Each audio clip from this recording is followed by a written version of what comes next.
Bismillahirrahmanirrahim. Assalamualaikum warahmatullahi wabarakatuh. Halo Ananda semuanya, selamat datang kembali di pelajaran sejarah kebudayaan Islam. Kali ini kita akan membahas materi mengenai substansi dan strategi dakwah Rasulullah SAW periode Mekah.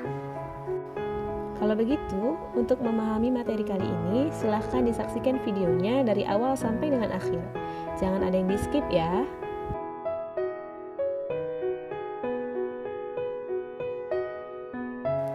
Sebelumnya, Ananda harus tahu dulu, fokus pada materi kita hari ini adalah membahas tentang proses bagaimana Nabi Muhammad SAW menjadi seorang nabi dan menjadi seorang rasul, dan bagaimana pula strategi dakwah Rasulullah SAW periode Mekah.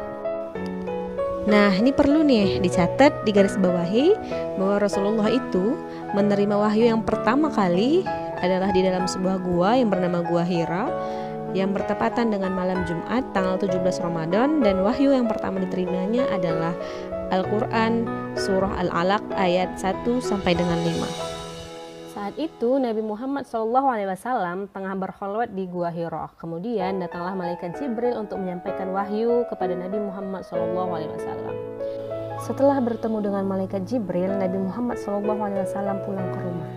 Dalam keadaan ketakutan dan gemetar, Nabi Muhammad SAW menceritakan segala peristiwa yang terjadi di Gua Hira kepada istrinya Siti Khadijah. Siti Khadijah berusaha menenangkan Nabi Muhammad SAW. Setelah Nabi tenang, kemudian Siti Khadijah memberikan saran kepada Nabi untuk bertemu dengan saudaranya, seorang ahli kitab yang bernama Waraqah bin Nawfal. Waraqah merupakan pemeluk Nasrani yang juga menguasai bahasa Ibrani. Nah, ketika Nabi Muhammad SAW menceritakan segala kejadian atau peristiwa yang terjadi di Gua Hira, Waraqah membuka kitabnya dan mengatakan bahwa ini adalah hal yang pernah terjadi kepada Nabi Musa alaihissalam. Beliau mengatakan bahwa yang bertemu dengan Muhammad pada saat itu di Gua Hira adalah malaikat Jibril. Ketika turunnya surah Al-Alaq ayat 1-5 ini, Nabi Muhammad belum diperintahkan untuk menyampaikan risalah ilahi kepada umat manusia. Namun, wahyu tersebut menandakan Nabi Muhammad SAW baru diangkat menjadi seorang nabi. Setelah menerima wahyu yang pertama, wahyu yang kedua pun turun. Malaikat Jibril menemui Nabi Muhammad SAW. Ketika itu Nabi Muhammad kembali takut ketika melihat malaikat Jibril yang sedang duduk di antara langit dan bumi. Nabi Muhammad merasa ketakutan dan segera bergegas pulang ke rumah dan meminta istrinya untuk menyelimutinya. "Selimutilah diriku, selimutilah aku," kata Nabi Muhammad SAW. Kemudian turunlah firman Allah, yaitu Quran surah Al-Mudaththir ayat 1 sampai dengan 7. Turunnya ayat tersebut menandakan Muhammad diangkat sebagai nabi dan rasul. Muhammad diberikan perintah untuk menyampaikan risalah ilahi. Nabi Muhammad SAW bangkit mengerjakan perintah Allah Subhanahu wa Ta'ala, yaitu menyeru kepada kaum yang berhati keras dan tidak beragama untuk menyembah Allah Subhanahu wa Ta'ala. Masuklah kita kepada strategi dakwah Rasulullah SAW periode Mekah. Ada dua cara, yang pertama dakwah secara sembunyi-sembunyi, yang kedua dakwah secara terang-terangan. Nah, sekarang kita akan bahas dulu dakwah secara sembunyi-sembunyi. Rasulullah SAW memulai dakwahnya di Mekah dengan cara sembunyi-sembunyi. Beliau berdakwah dimulai dari keluarganya, sahabatnya, dan karib kerabatnya. Dakwah sembunyi-sembunyi ini berlangsung selama 3-4 tahun. Kenapa dengan sembunyi-sembunyi? Karena Rasul perlu mempersiapkan diri. Rasul harus menghimpun kekuatan dan mencari pengikut setia. Dalam 3-4 tahun ini tidak banyak orang yang masuk Islam, hanya tercatat sekitar 40 orang saja. Nah, 40 orang ini disebut dengan As-Sabiqun Al-Awwalun. As-Sabiqun Al-Awwalun berarti orang-orang yang pertama kali masuk Islam. Nah, para As-Sabiqun Al-Awwalun inilah yang banyak berjasa dan berjuang dalam kemajuan Islam selanjutnya. Orang yang pertama menyatakan keislamannya dari keluarga Nabi adalah Siti Khadijah, yaitu istrinya sendiri. Kemudian dilanjutkan oleh Ali bin Abi Thalib, Zaid bin Harisah, Abu Bakar As-Siddiq, dan Ummu Aiman. Melalui Abu Bakar As-Siddiq, pengikut Islam semakin bertambah. Ada Abdurrahman bin Auf, Abu Ubaidah bin Jarrah, Utsman bin Affan, Zubair bin Awam, Sa'ad bin Abi Waqqas, dan sebagainya. Faktor yang mendorong kaum Quraisy menentang Islam, yang pertama adalah persaingan berebut kekuasaan. Kaum Quraisy khawatir akan kehilangan kekuasaan di tanah Arab karena pada saat itu yang berkuasa adalah kaum Quraisy. Ketika Rasulullah SAW banyak pengikutnya, maka mereka takut bahwa kekuasaan akan jatuh kepada Rasulullah dan para pengikutnya. Yang kedua, penyamaan hak antara kaum bangsawan dan rakyat biasa. Mereka tidak ingin dihapuskan diskriminasi, karena pada masa itu tidak masuk akal bagi mereka apabila tidak mempekerjakan budak. Pada masa itu, budak diperlakukan dengan tidak baik, dirantai, disuruh bekerja, tidak digaji, kemudian gajinya hanya dengan makan saja. Sehingga menurut mereka apabila tidak mempekerjakan budak itu adalah sesuatu yang tidak masuk akal. Sementara ajaran Rasulullah SAW adalah hamba sahaya bisa lebih mulia dari tuannya apabila dia lebih bertakwa kepada Allah Subhanahu wa taala. Ketiga, taklid kepada ajaran nenek moyang.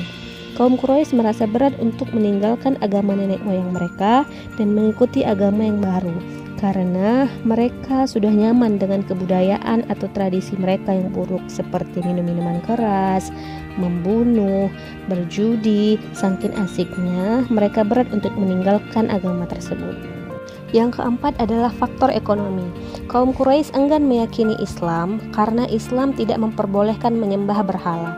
Sementara mata pencaharian kaum Quraisy pada saat itu salah satunya adalah membuat patung. Mereka membuat patung dengan sebaik mungkin. Ada yang terbuat dari emas, perunggu, pahatan kayu. Nah, itu adalah patung-patung yang mahal dan mereka takut akan kehilangan mata pencaharian mereka. Masuklah kita kepada strategi yang kedua dari dakwah Rasulullah SAW periode Mekah, yaitu dakwah secara terang-terangan.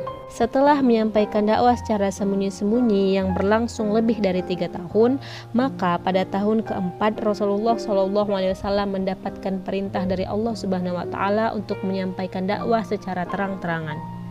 Perintah Allah Subhanahu wa taala untuk menyampaikan dakwah secara terang-terangan adalah Quran surah Al-Hijr ayat 94. Maka sampaikanlah olehmu secara terang-terangan segala apa yang diperintahkan kepadamu dan berpalinglah dari orang-orang yang musyrik.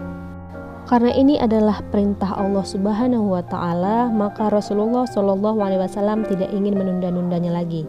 Rasulullah SAW langsung melakukan dakwah secara terang-terangan dengan memberikan pengajaran, bukan hanya lagi kepada keluarga dan sahabat, tetapi melakukan dakwah kepada kalangan penduduk Mekah.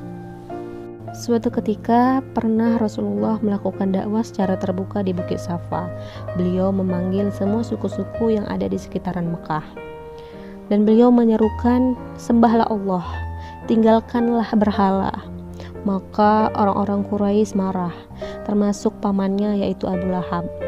Mendengar seruan tersebut, Abu Lahab mencaci maki Nabi Muhammad SAW dan berkata, "Celakalah engkau ya Muhammad, apakah hanya untuk ini kamu mengumpulkan kami semua?" Kemudian tidak lama daripada itu turunlah wahyu yang menerangkan bahwa yang celaka bukanlah Nabi Muhammad SAW, tetapi Abu Lahab sendiri, yaitu Quran surah Al-Lahab ayat 1 sampai dengan 5. Substansi dakwah Rasulullah SAW periode Mekah antara lain sebagai berikut. 1. Memperbaiki akhlak masyarakat Mekah yang mengalami dekadensi moral, seperti tumbuh suburnya kebiasaan berjudi, meminum khamar, berzina, dan lain-lain. 2. Memperbaiki dan meluruskan cara menyembah Tuhan, karena agama berhala menyembah patung-patung. Rasulullah SAW mengajak mereka untuk beralih pada Islam yang hanya menyembah kepada Allah Subhanahu wa taala.